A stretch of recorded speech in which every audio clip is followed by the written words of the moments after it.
Right.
Oh, I'm ready.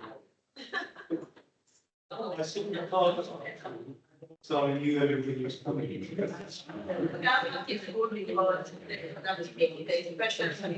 What is on?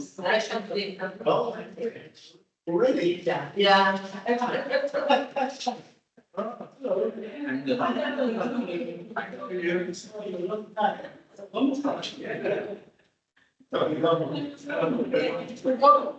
Poter enquanto de comunidades.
I don't know whether it's my next Wednesday.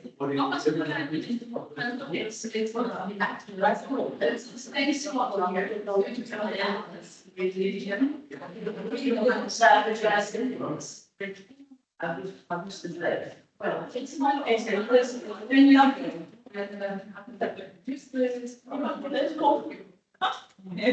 Seychelles was in there.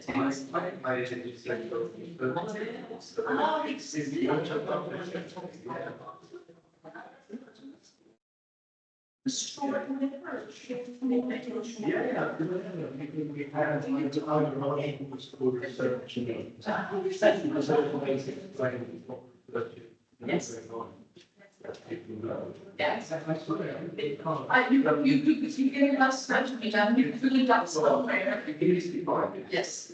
It's Seychelles research. Yes, nothing needs to do. Yeah. No, it's too long, I was like really taken by this one, it was like that. But I mean, it's until. No, it's okay. But I'm going to surprised and it's the last time I was like, oh, I just read it, go to like, maybe you're still part of it. No, let's see, I don't put myself else in, because I have to see it's possible. Yes, it's Yes. And you can say just a bit about them. Oh,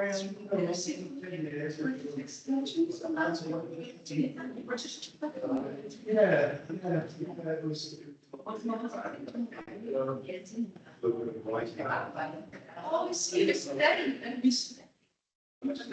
Yeah. Well, I was right. Oh, it's.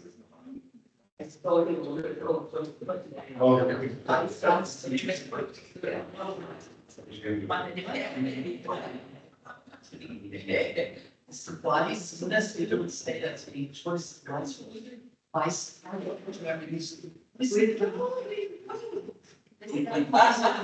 Too much of it. I'm sorry, that was yes. So maybe you are between money. Yeah, it's interesting. I think I was I align models.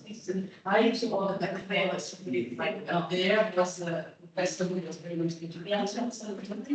And then I went to the believe.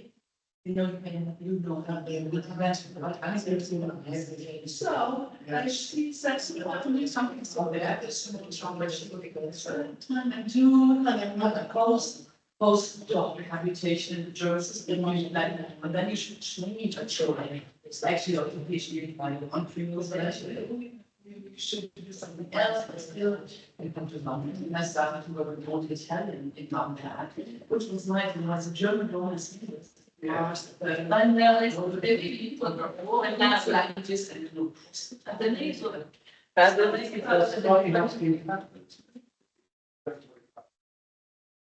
actually was absolutely. So was it? I'm Hello, testing 1, 2, that one. No, I haven't started. We just tested. We just tested the sound. I don't know.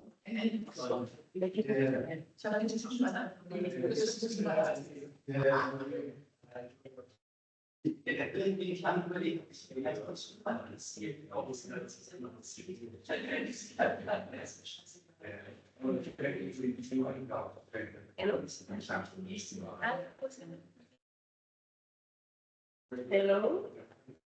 Can everyone hear me? I can go to the. Hello, sir? Hi.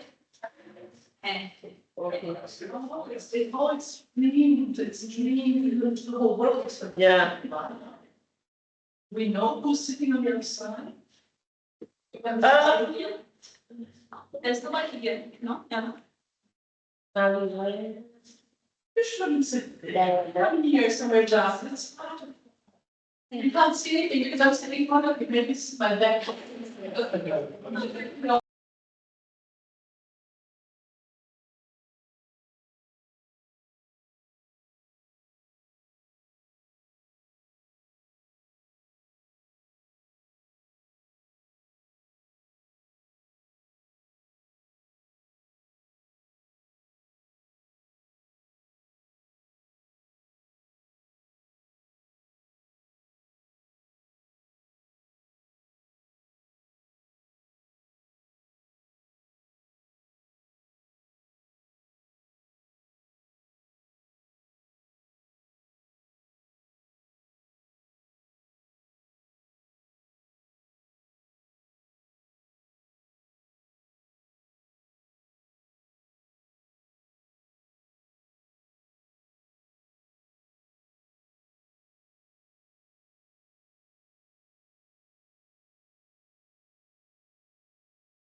Ladies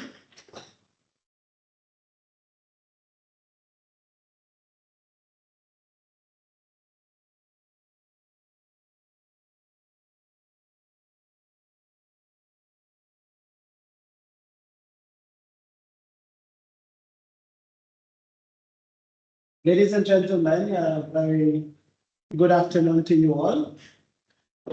Before I introduce our main speaker for this afternoon's interdisciplinary seminar, I would like to extend a warm welcome to Professor Sibyl and Dr. Suzanne as well for being with us this afternoon. It's a pleasure having you among us.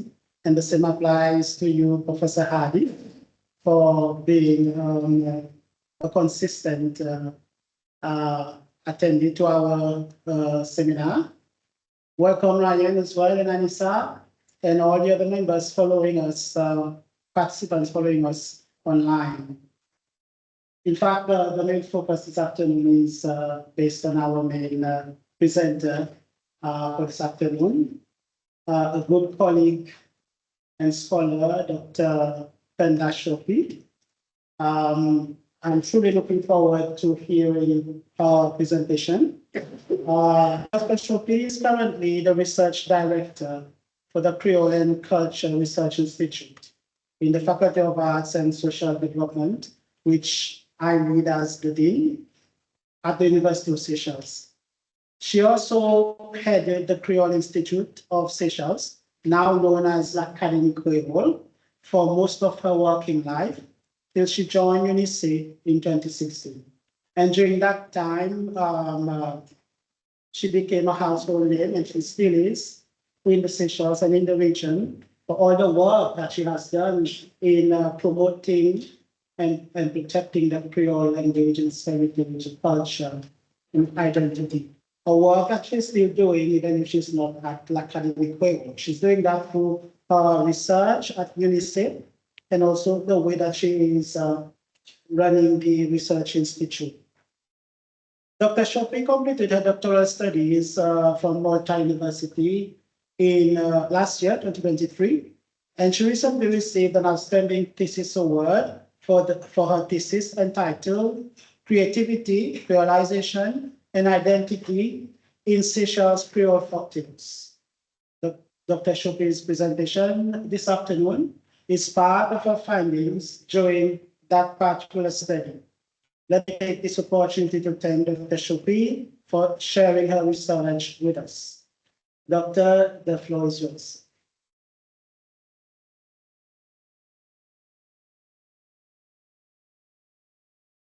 Good afternoon, everyone. Thank you for coming. If you notice, I am speaking a little bit like other dossier. It's because yet again, I have some sort of flu when I'm doing something that, because for my Viva, the same thing happened. So my friend Charlotte tells me it's because I went and researched the Lulu too much. So it's under me now. Okay, so okay, where do you?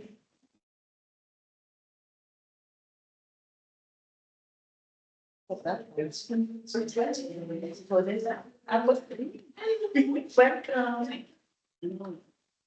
Guys, just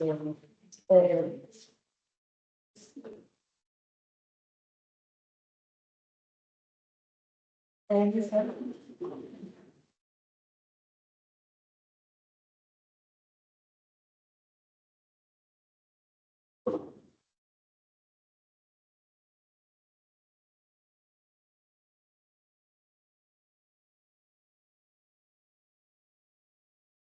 Please bear with us just a minute or so. We're trying to get the slides to move.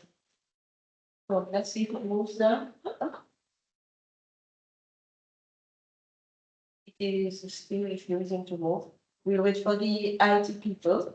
But in the meantime, let me tell you a little bit about my journey.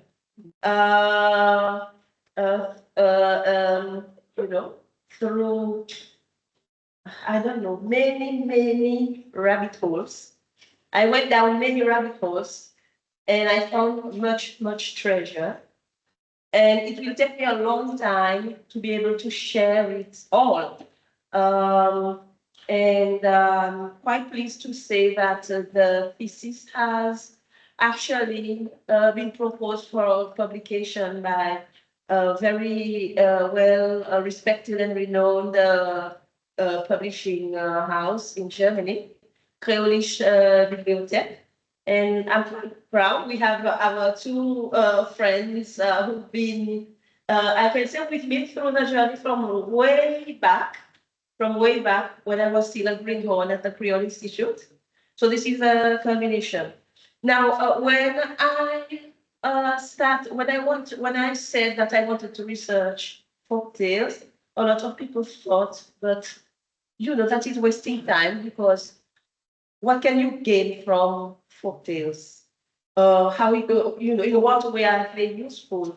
And yet, through my journey, I was able to, like the title of my thesis says, I was able to discuss the creativity through the creolization process of the Seychellois people and bring out many identity issues that we had not thought of before. Okay, we have the IT, how we make it move.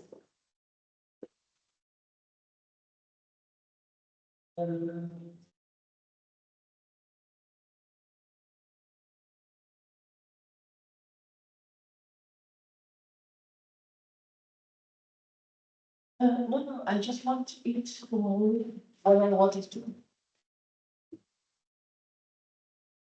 So how do you change slides? Here. So okay, thank you. Okay, thank you very much.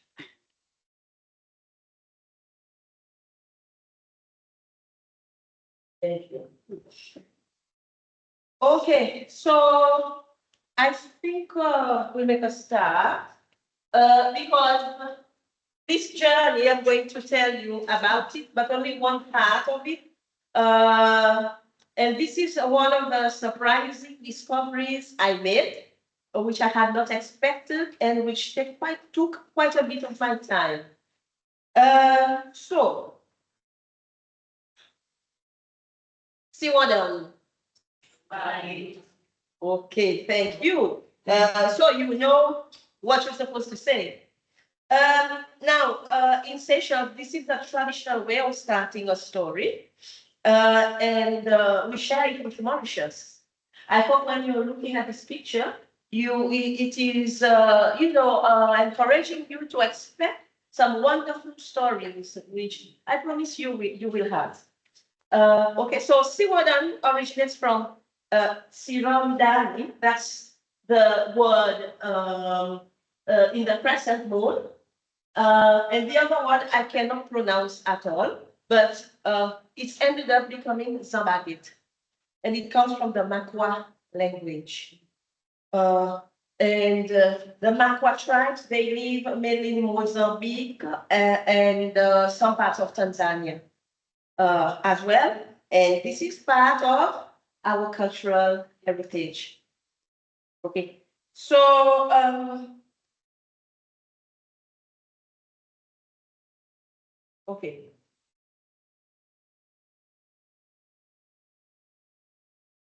So the Arabian Nights, also known as 1001 Nights in Arabic, Aleph, Laila, Walaila, appears in the Seychelles folktale repertoire and is part of this inheritance as well. Now, because Seychelles is now a literate society, most people assume that the Arabian Nights was introduced via literature, tale books, or Hollywood. Most of you here, I am sure, your knowledge of the 1000 Nights is through these means, fairy tale books from your childhood, and all of the exploitation like that's been made of them in Hollywood, Disney, etc. And some of those popular stories, Sinbad the Sailor, Aladdin itself, Alibaba and the 40 Thieves, etc. And during my study of Seychelles folktales, I put together the beginnings of a folktale database, and I discovered that certain stories from our repertoire are linked to the Arabian Nights. But what was more surprising was that these stories did not all necessarily came from European sources, because as you all know, our story begins with colonialism. Okay? But our story repertoire does not necessarily come only from European resources.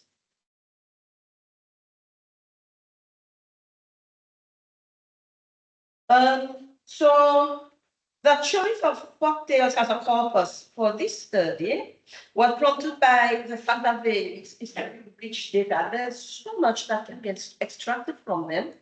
And I hope that the database can be still used by someone else to extract yet more data and produce a whole new set of research. But there's so much, like you can study how females are represented in our folklore, in our folktales, how males are represented, and you know, issues in our social fabric, etc.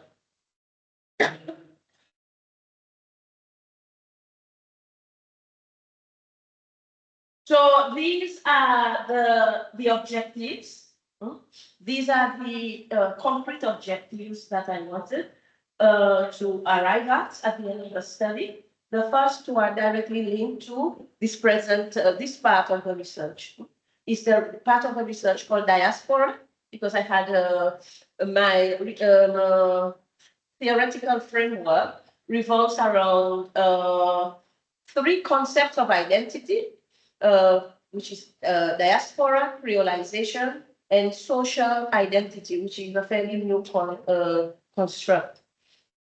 And my argument was that even though the authors said that they exist concurrently, I argue that in Creole societies like Seychelles, who have been colonized and gone through slavery, these occur as part of the creolization process in three phases, beginning with diaspora, then creolization, and then social identity. Social identity is when we search for our own identity and we claim our own identity, or we try to change it according to our own ideas of who we are.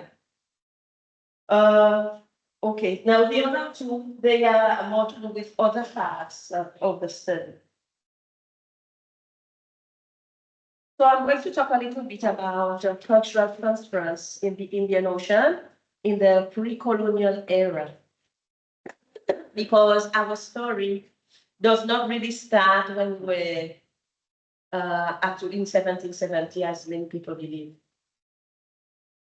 Our story started way before, in very ancient times, when there were a lot of movement and cultural transference along the Indian Ocean Rim, what we call now the Indian Ocean Rim, but also we are surrounded by some very advanced civilizations. The Indian civilization, the Persian civilization, the Swahili civilization, and we also have maritime migrations from Indonesia, which also very advanced civilizations, and they all contribute to what we are today and what we have by way of culture.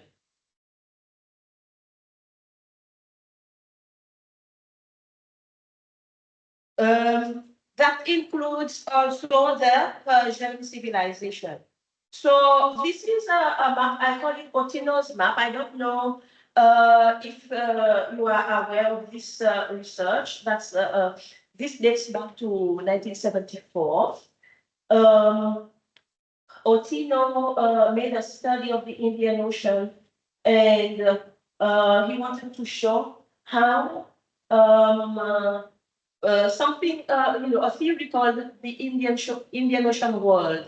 Now, how movements along the Indian Ocean rim and on the continents, how these contributed to cultural transference all along that rim, starting from way down Java, the Sulawesi Islands. Actually, the Malagasy people who we call the Merina now, they came from the Sulawesi Island in the Indonesian group. And they came directly across the Indian Ocean, whereas the others, now these routes that you can see, these were mainly trade routes.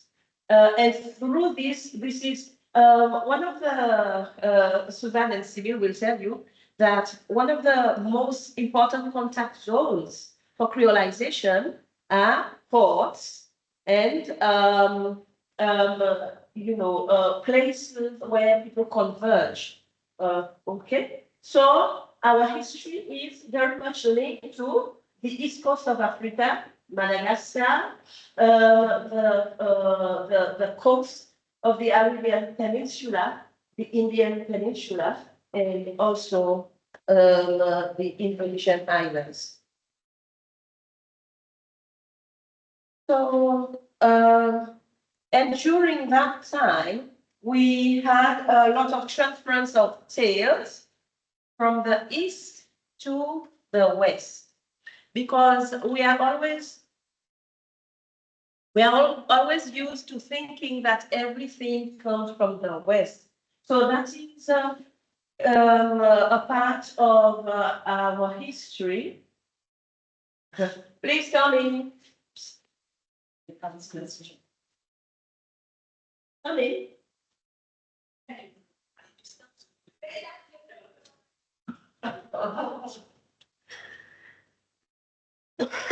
My people from Creole Institute. Very loyal. Now, most popular fairy tales associated with the European tradition actually originated from Asia. India, Indonesia, Sri Lanka, China, Egypt, Persia. Okay, in the Middle Ages, these were transferred along sea routes and on land routes. Also, the Silk Route contributed to this transference. You know, Silk routes, Marco Polo, or overland routes as well. Okay, so there was an early transference of folktales. For example, Cinderella is a story that occurs in ancient China, another version, and there's another one from the Egyptian civilization. So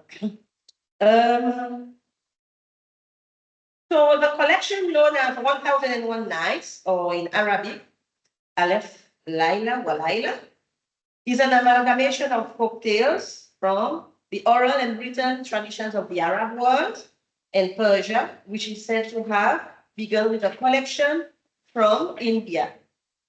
Okay, so this is very well documented. People like Marzol, Tadzai, I got lost. That's why I said I went through down many rabbit holes, because there's so much literature on this topic. It was the only time that I felt I was completely lost, because there was so much to deal with. Anyway,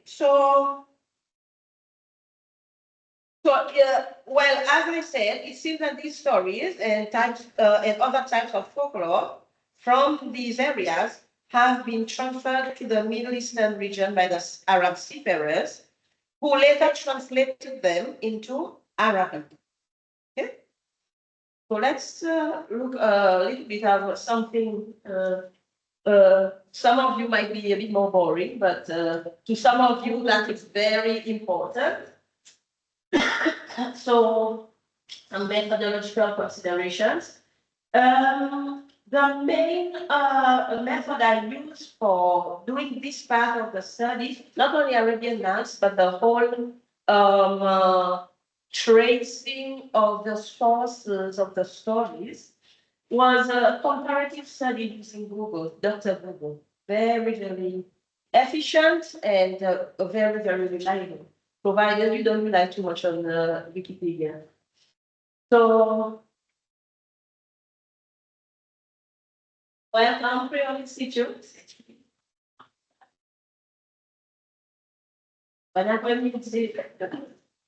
So,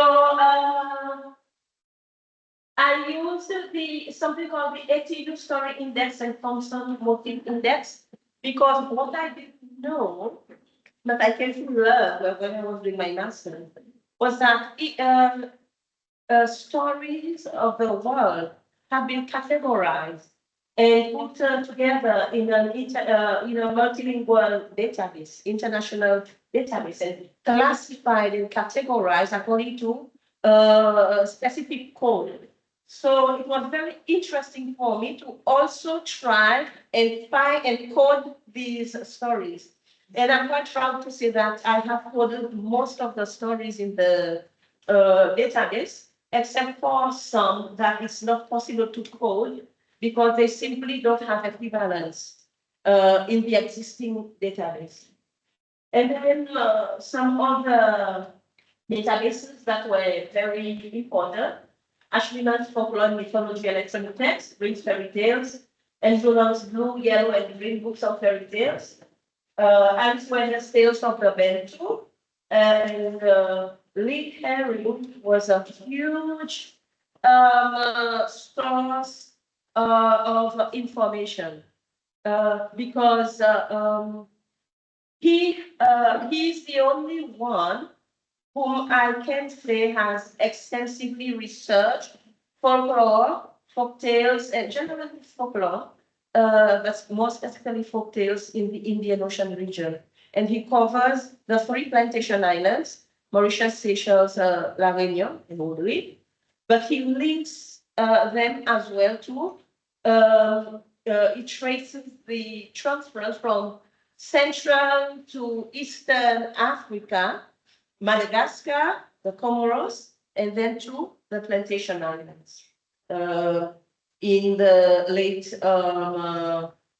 16th century, 17th, 17th, or 18th century. Okay, and then the method I use for analysis is content analysis, using keywords and concepts extracted from the data, motifs and tale types. For a tale is made up of several motifs. So let's say I'm talking about Cinderella.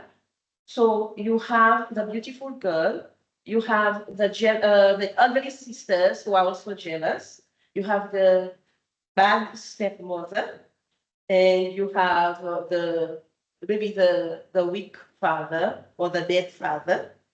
And then you have the ball and the shoe left at the steps. So each of those are motifs.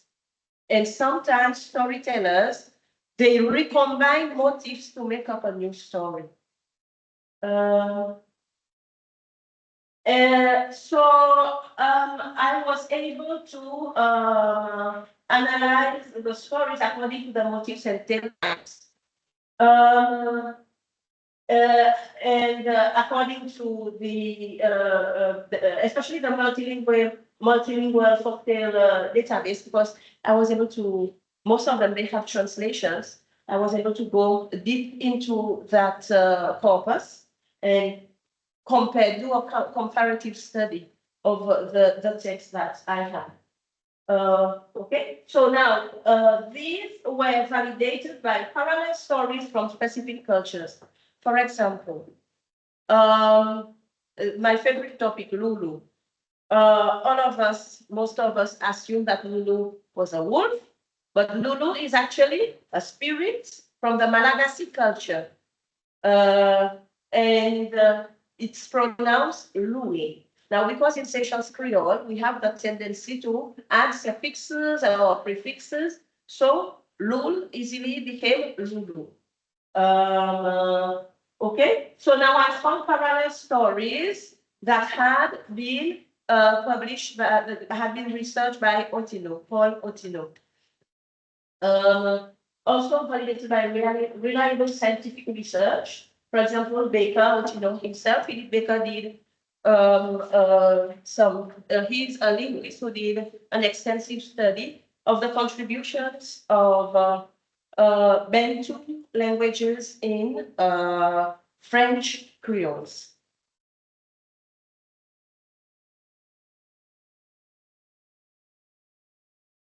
So the main motifs and tale types that we have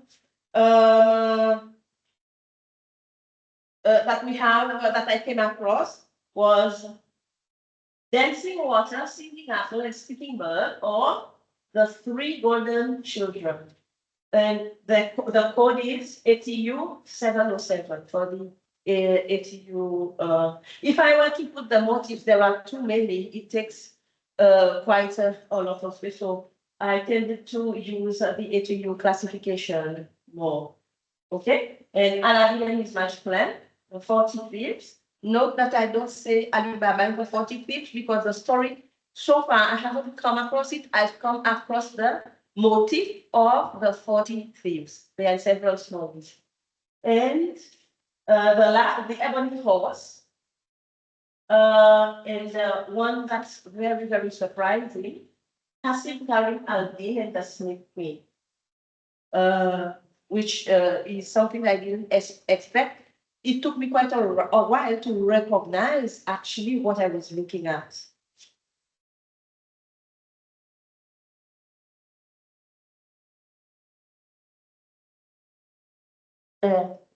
Sorry, bear with me. So I want to talk a little bit about the roots of transfer. We've already talked about the sources. Now, what you see here is a book. Now, in the Arab world, we had literate people a long, long time ago, and there are many, especially African societies, who became literate through the expansion of the Arab world. So many stories were transferred via books.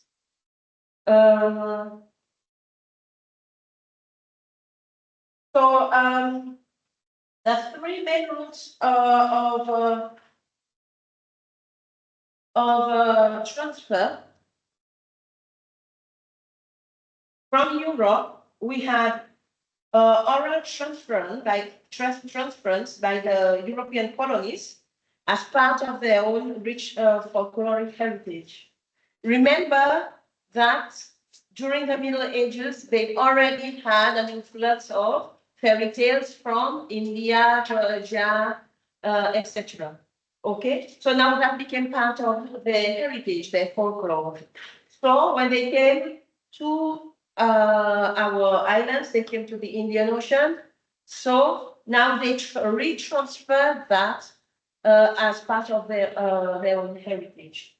Okay, and that would be an oral source. They've been told by their mothers, their grandmothers, etc. Some of them were also probably literate and could already have acquired the literary forms of the Arabian Nights and other Oriental tales, introduced by one Antoine Galland.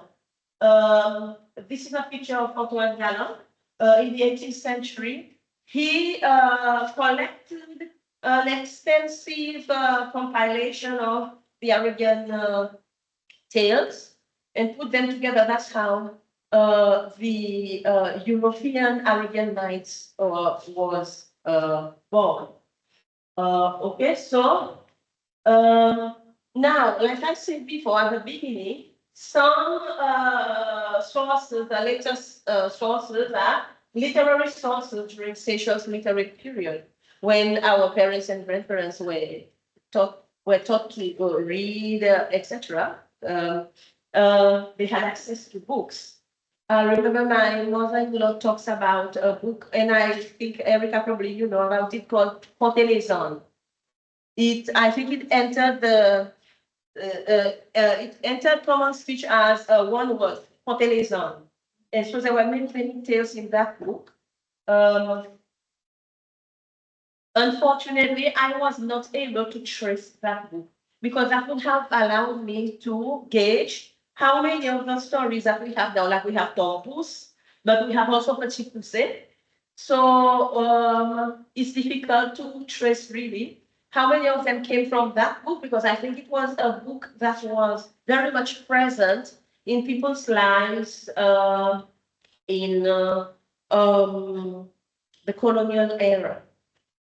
And especially the colonial era, because it's one of the few books that were distributed very well, widely.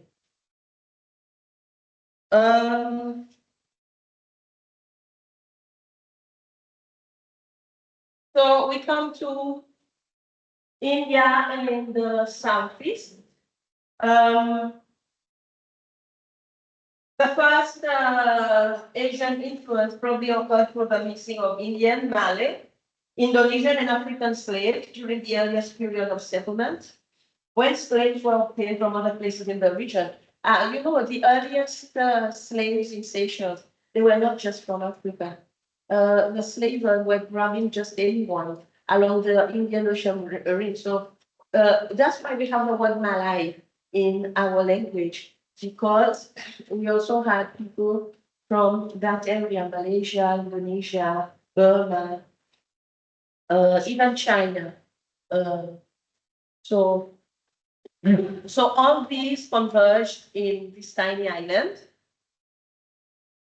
and contributed to the richness of our folklore.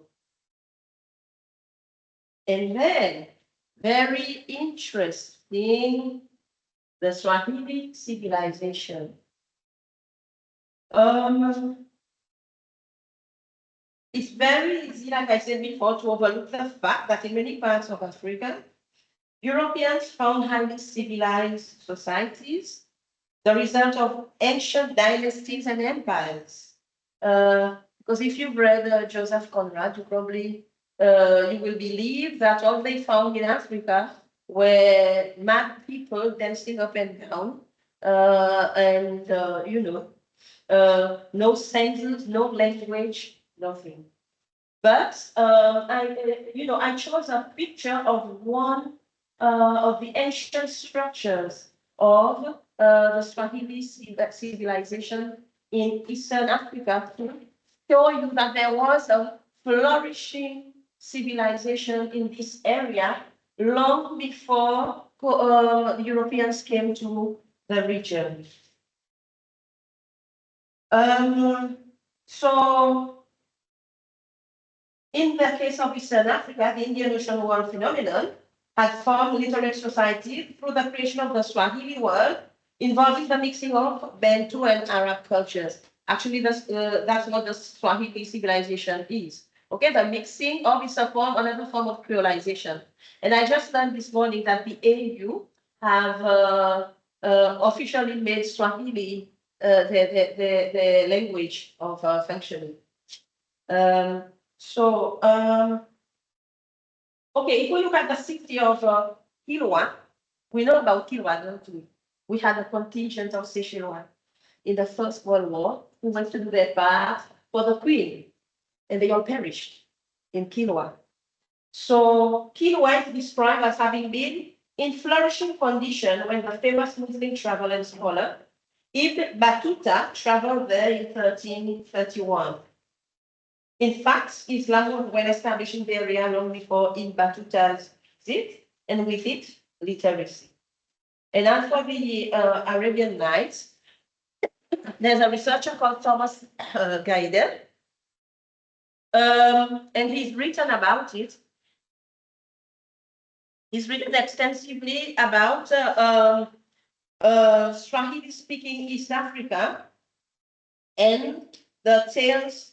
His argument is that tales from Arabic sources of the collection had been transferred to Swahili society, both orally and in the literate form. And also one must not overlook the fact that many of the tales were actually part of the Arab world's folklore. Okay, so of course they transferred them. So another researcher, Alamin Masri, he argues that the oral versions of Arabian Nights tale types were transferred into Swahili culture long before written versions. He argues that this oral transmission has endured, and he says, as children, we used to listen to our grandmothers, who were not literate in the Roman script, telling us stories reminiscent of the Arabian Nights in every respect. For all practical purposes, these had become an integral part of the Swahili folklore tradition. So later on, we will see how that was also transferred into our own culture. Sorry if I take a drink break from time to time just to wet my throat in case I have a coughing fit. So I'm going now to look at some case studies, what I call case studies of Creole tales from the Arabian Nights. Let me just see what time it is.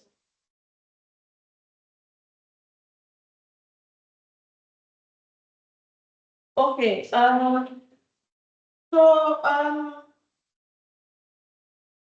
an interesting fact that I found out is that most of the Arabian Nights tales in the Seychelles repertoire seem to have been sourced back to Antoine Galland's Maronite storyteller, Hanan Diab.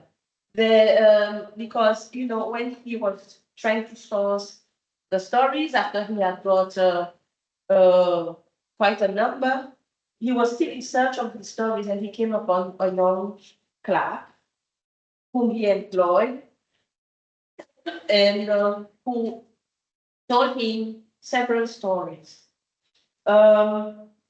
Interestingly, it is those very stories that we have in our research one. These include the sisters who were envious of the younger sister, or the three golden children, the ebony horse, and the motif of the 40 thieves. Because these tale types and motifs are sourced to Bia, it could be argued that they came to the Indian Ocean as part of Galland's collective of Mille et une Nuits, via the high society of the colonies, who indulged their own local fairy tale salon as a diaspora. Because at that time, it was very popular in France to have literary salon. You have the les grandes dames, especially women, who would have a salon, storytelling, but they would create these stories. They would write a lot of these stories.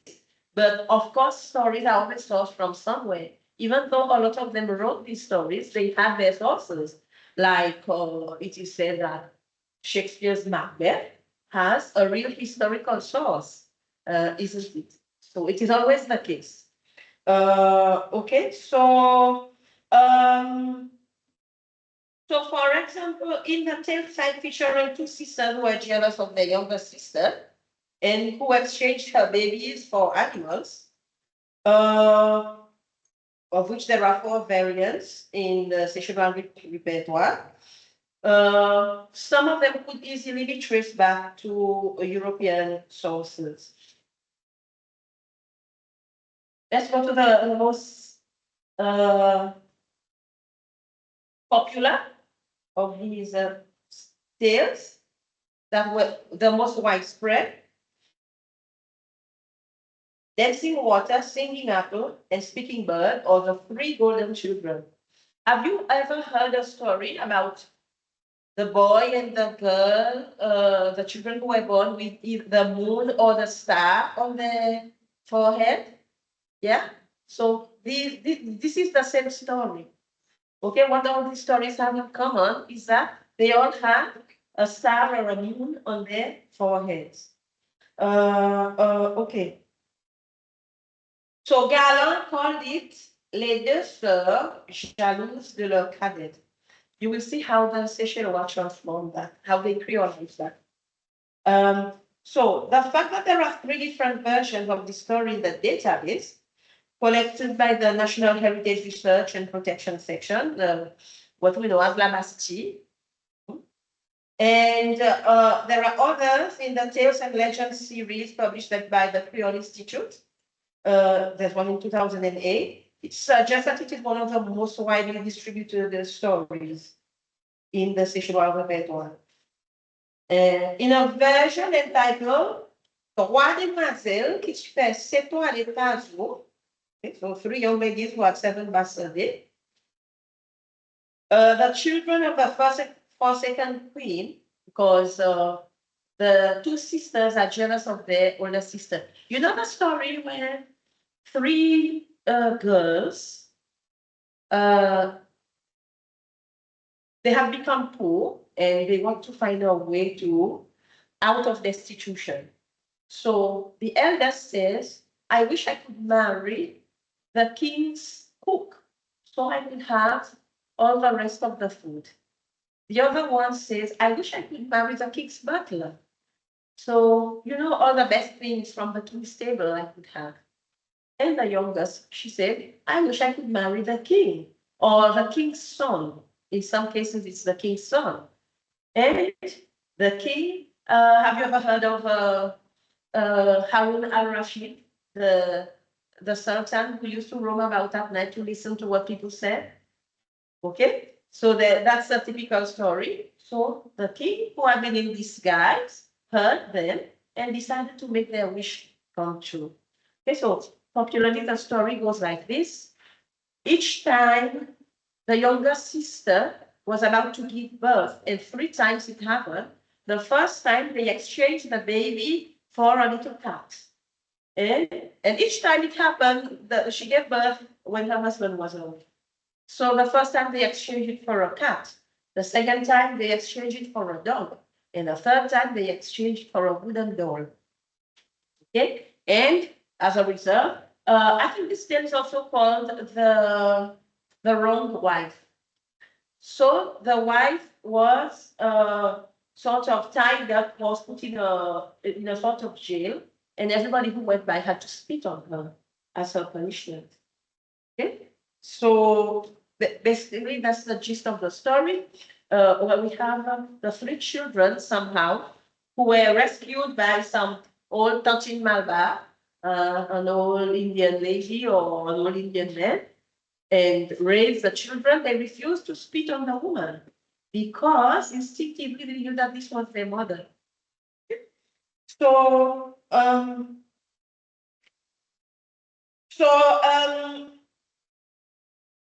in this Trois Demoiselles qui fait 7 ans à l'état jour, the children of the Forsaken Queen are taken to be judged before the king because they refused to obey the order to spit on the queen. And they bring their own advocates, 3 little talking birds called L'Oquidor, l'oreille qui chante, l'oiseau qui parle vérité. Okay, I translate, sleeping water, singing ear, the bird that speaks the truth. So this is, of course, a mistranslated version of l'oiseau qui parle, l'arbre qui chante, l'eau jaune, or l'eau dorée. Apart from the talking bird, the other 2 wonders of Parisette, because that was the name of the heroine, the sister, the girl. The other 2 wonders of Parisette's garden, which appear in Galland's version, that is the singing tree and the golden water, have been replaced by the singing ear and the sleeping water, respectively.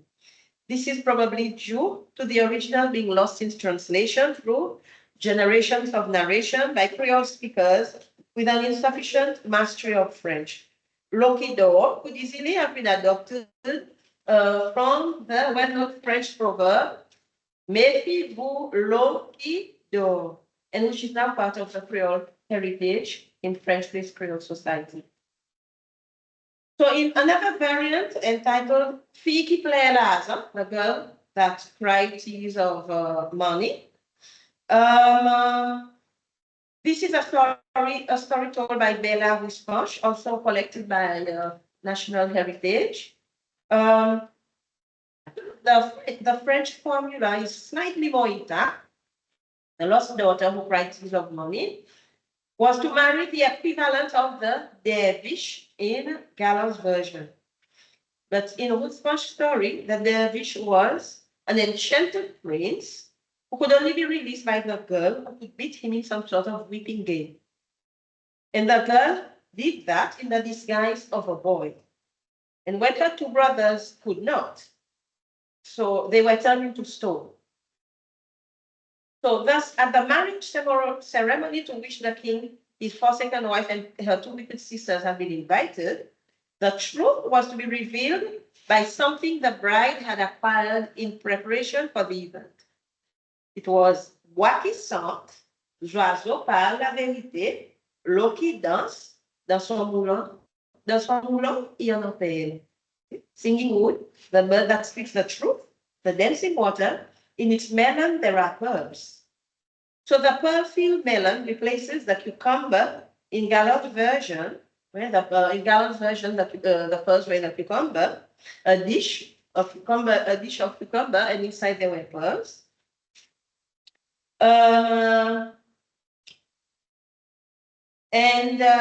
It is this which gives the bird that speaks the truth the opening it needs to reveal the three children's story and restore the forsaken queen to her rightful place.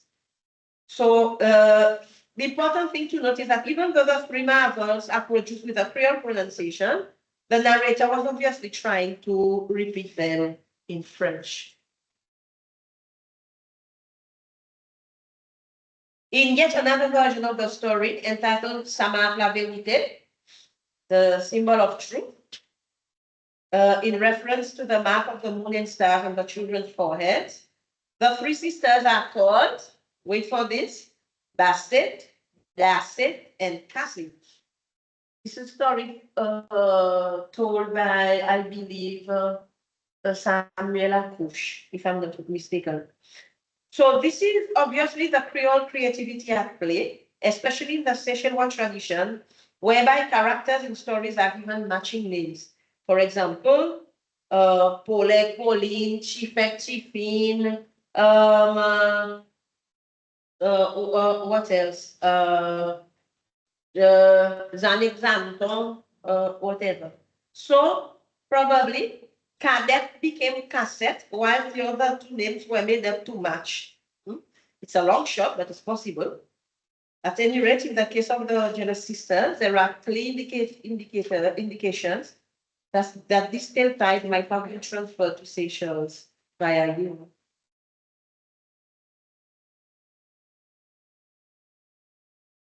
So we come to the ebony horse.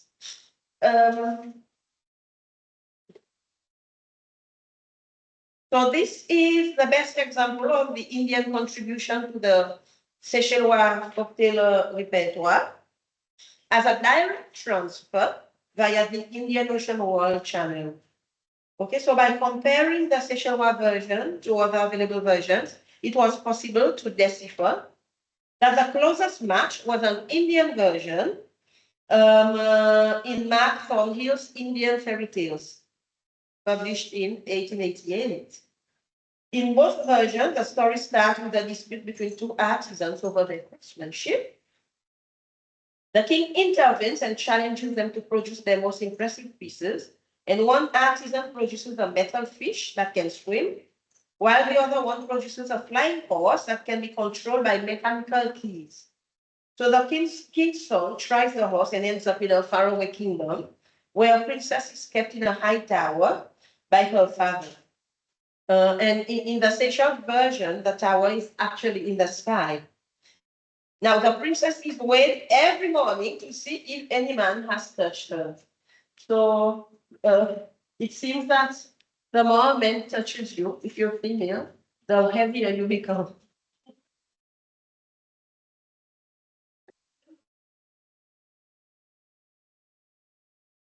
So in Tonsil version, the princess is weighed against a garland of flowers, whereas in the Seychelles version, she's weighed against half of rose leaf, which is why the story is called Pueses de mi Feipos.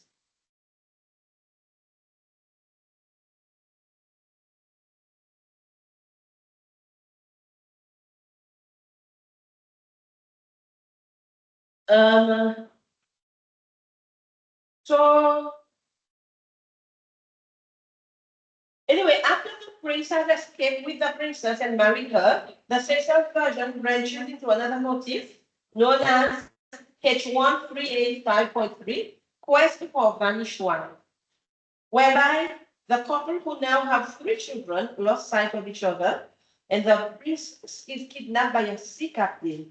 They are reunited quite by coincidence when their children bump into the sea captain, and they end up in court where the captain is exposed.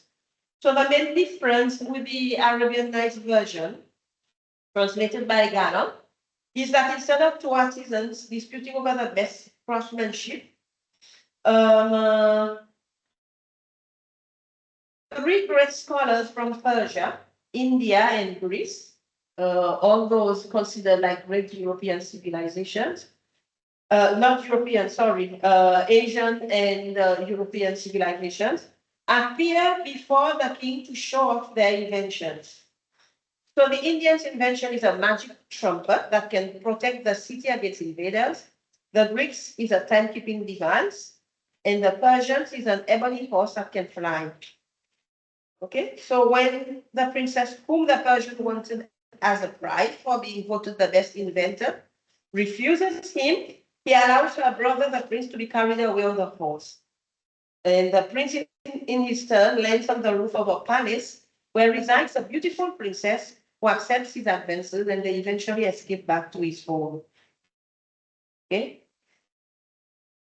So it is clear that most, if not all, the versions of these stories originally came from India, with the earliest written versions being found in the Pankakyanaka or the Pankatantra. These are very, very old Sanskrit documents. Presumably, different versions were transferred from India to the Arab world by Arab sailors and spread to Europe and the surrounding areas, including the Indian Ocean region. Aladdin. So the story of Aladdin appears only once in the database, the informant being Mrs. Eleanor Finesse from the district of Oswaya. In spite of its obvious localization, Mrs. Eleanor Finesse Aladdin does have the basic outline of well-known European versions, like Andrew Lamb's Aladdin and the Wonderful Lamp, which is obviously sourced from Antoine Galland. So here, it was difficult to establish whether the Seychelles version came from a European source, perhaps having entered into Orange through the elite classes telling stories to their children in front of their mates, or whether it came directly from Arab sources through the Swahili world. So going back to Marguerite's theory, it is interesting that Marguerite Stahl, the researcher who collected the stories in 2002, revealed the fact that the informant, Mrs. Eleanor Finesse, who at that time had been 80 years old, had said that the story had been transmitted to her by her own grandparents. Remember, I said that Marguerite had this theory that many tales had been transferred orally from the Arabic culture into the Swahili culture. So this was corroborated by some fieldwork in June 2020, when another informant, Mr. René Bastien, from Raleigh, and note this one is from Raleigh, and the research was done in 2002, and one from Australia, research done in 2002, and the other one to 2020 from Raleigh. And he said that he remembered being told the Aladdin story by his grandfather when he was a child. So, and Mr. Bastien at the time of the interview was 73 years old. So this seems to indicate that Aladdin and his magic lamp has been in oral circulation for several generations at least, long enough to have undergone an adaptation process so that the story is recognizably a Creole one. For example, Aladdin's surroundings sound very much like 20th century Seychelles, with a young man playing marbles in the street, and the uncle arriving off a boat at the port that sounds suspiciously like Port Victoria. Even more of a giveaway is the fact that the castle disappears not to another continent or a faraway land, but another island in the middle of the sea, but close enough so that Aladdin, who after wandering dejectedly for an unspecified amount of time, could spot it from the shore of his own island. It goes without saying, of course, that anyone who wanders around in small islands like Seychelles will eventually end up by the seashore. So now for what I feel is the most interesting of all these Arabian Nights stories. Hasib carrying Al-Din and the Snake Queen. This is a rather obscure story, and it may validate the theory that some Arabian Nights tales might have entered the Seychelles repertoire via the Swahili world. This is a story entitled Sigarson Rakasi, a troublesome boy, which has been classified as ATU 672 Serpent's Crown or 8672 Gift of the King of Snakes in the database.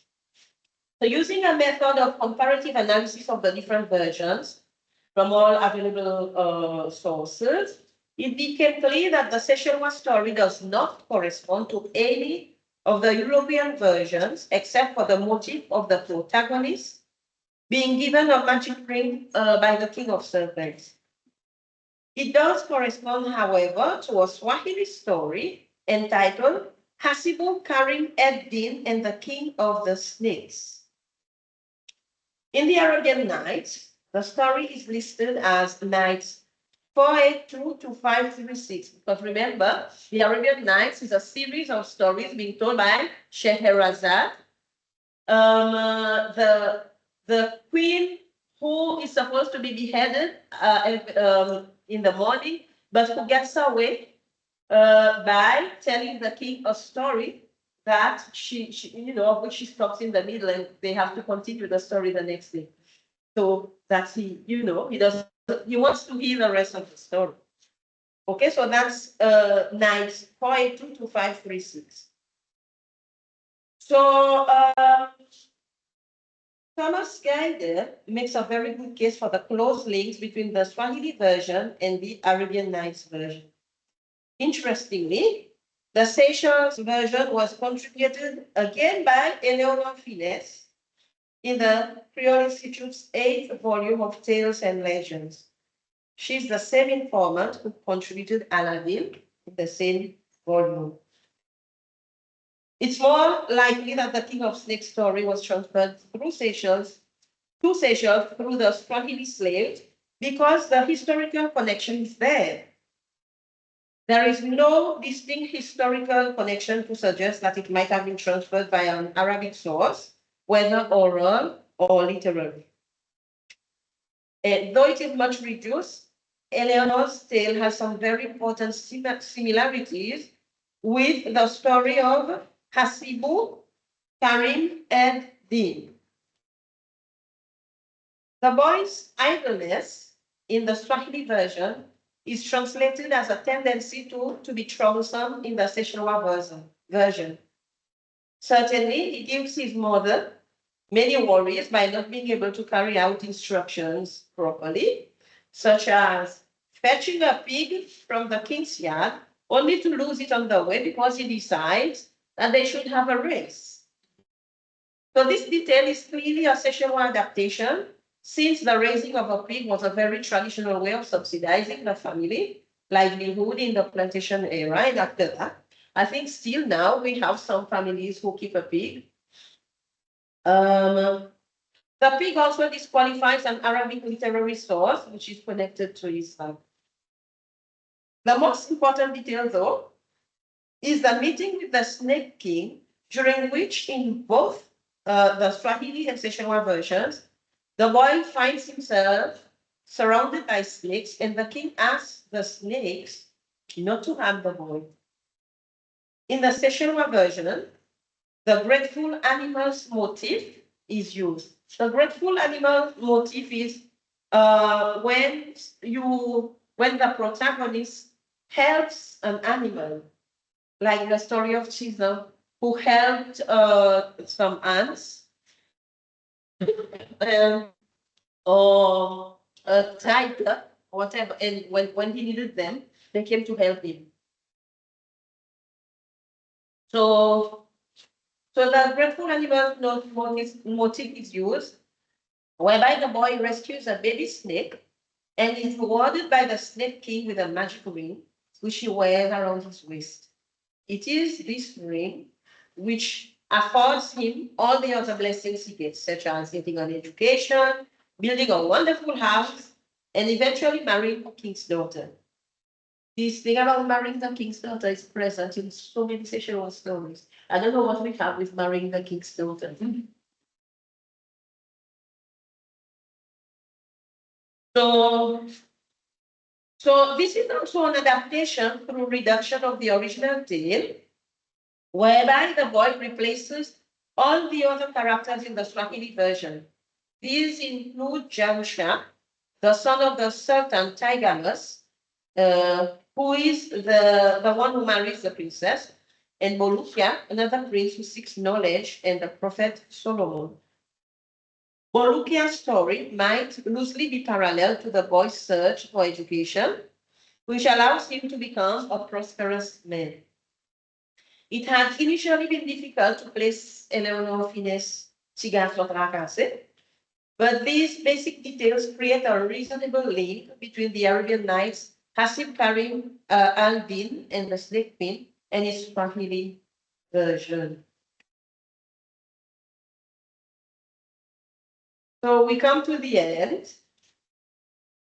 I would like to end by dedicating this presentation to Mrs. Eleanor Finesse, without whose contribution to the Arabian Nights section of my study, it would have been very difficult to apply Malbui's theory of oral transmission via the Swahili culture.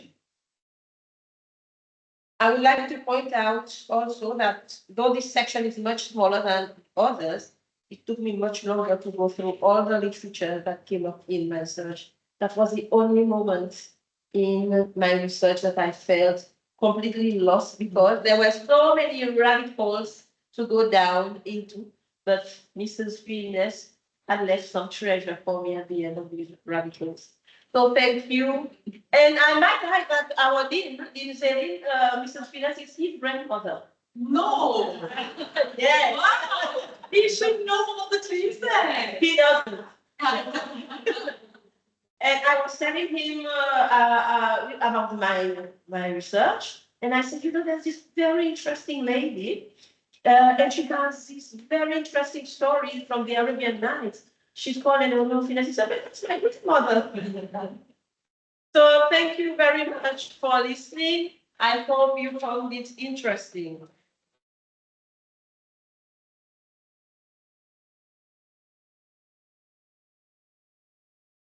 Thank you.